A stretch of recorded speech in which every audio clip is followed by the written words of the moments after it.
Texas executed a mentally retarded man on Tuesday. His name was Marvin Wilson, and he did have a psychological exam, and through that exam they found out that he had an IQ of 61. In Texas, the benchmark for mental retardation is 70. So, hey, another sad day in Texas, no big deal. Supreme Court took a couple minutes to decide whether they were going to hear his case or not. No, summarily dismissed.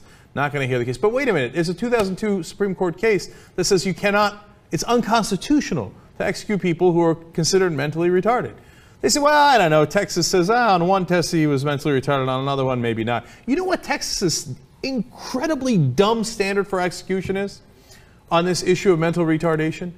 They say they use the Lenny standard from Of Mice and Men.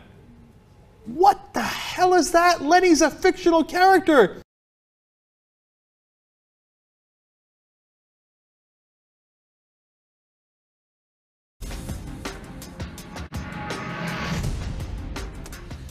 Get this, people who suffer from a severe mental illness 3 times more likely to be in jail or prison than in a mental health facility. And you just take the case of Jerome Murdo.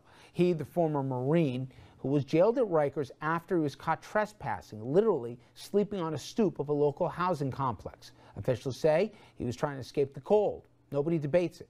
But he died. He baked to death in his cell when the room reached unbearable temperatures. And Michelle Byram, a Mississippi inmate who's also battling mental illness, is on death row in the death of her husband, her life on the line, even though her son confessed to the murder. She was set to be executed last week, however, granted a new trial. And recently, a homeless man who also suffered from mental illness, shot and killed by police in New Mexico after he was caught camping out in an unauthorized area.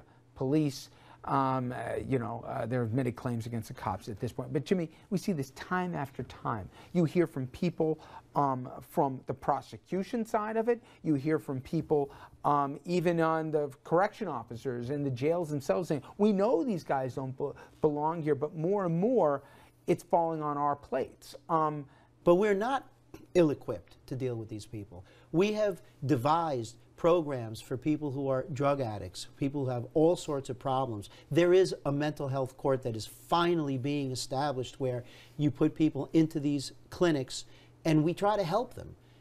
And we're not doing that. Instead, we're imprisoning them. They don't belong there. We're ill-equipped to deal with them in prison. We're not ill-equipped to deal with them as human beings.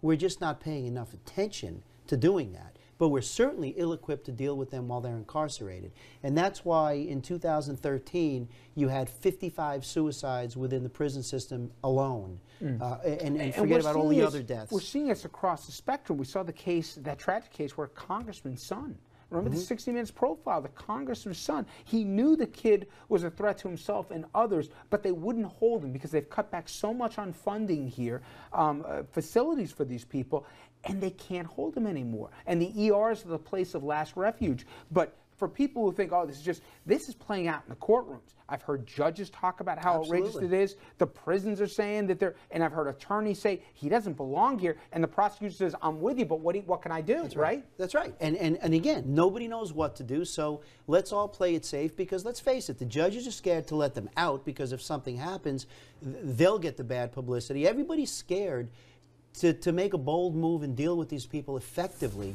when that's what we should be doing. And instead, they're behind bars under those conditions.